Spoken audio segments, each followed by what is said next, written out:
청소년들의 범죄가 날이 갈수록 도를 넘고 있습니다. 이를 막기 위해 정치권에서도 법안 마련을 고민하고 있는데요. 하지만 엄벌이냐 아니면 교화냐를 두고 의견이 팽팽히 맞서고 있습니다. 김주영 기자가 보도합니다. 지난 13일 인천의 한 아파트 옥상에서 추락해 세상을 떠난 중학생은 동년배 4명에게 집단 폭행을 당하다가 떨어졌던 것으로 드러났습니다. 그보다 앞선 9월에는 남자 고교생 2명이 여자 고교생 1명을 집단 성폭행하고 사망에 이르게 한 사건도 벌어졌습니다. 이처럼 청소년들이 벌이는 범죄는 점점 그 수위가 높아지고 있습니다. 최근 5년 사이 강력범죄로 입건된 14살에서 18살 사이 미성년자는 13,000여 명으로 이 가운데 성폭력이 10,000여 명에 살인을 저지른 숫자만 해도 100명이 넘습니다.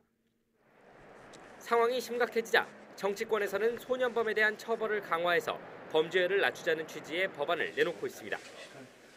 여기에는 최대 형량을 15년에서 25년으로 늘리는 동시에 벌을 받지 않은 촉탁 소년의 나이 상한을 13살에서 12살로 낮춰버리자는 법안에서부터 소년 오라고 그래서 갔더니 그냥 교육 몇 시간 하고 끝이네?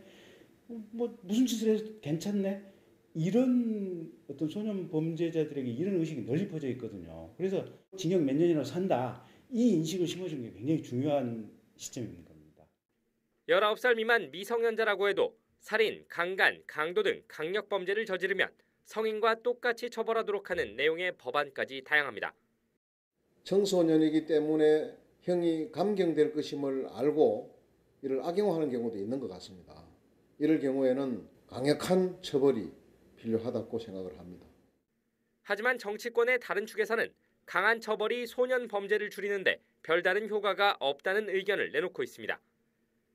대신 범죄를 저질렀거나 저지를 가능성이 있는 아이들에게 제대로 된 교육과 복지를 제공하면 범죄를 줄일 수 있다는 겁니다.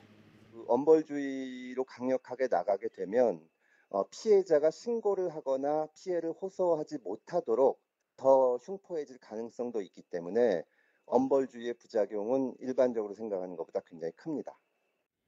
폭주하는 소년 범죄 문제에 대해 지금과는 다르게 대처해야 한다는 공감대는 분명 존재합니다. 하지만 근본적인 대책이 무엇이냐는 방법론을 두고는 더 많은 논쟁이 뒤따를 전망입니다. YTN 김주영입니다.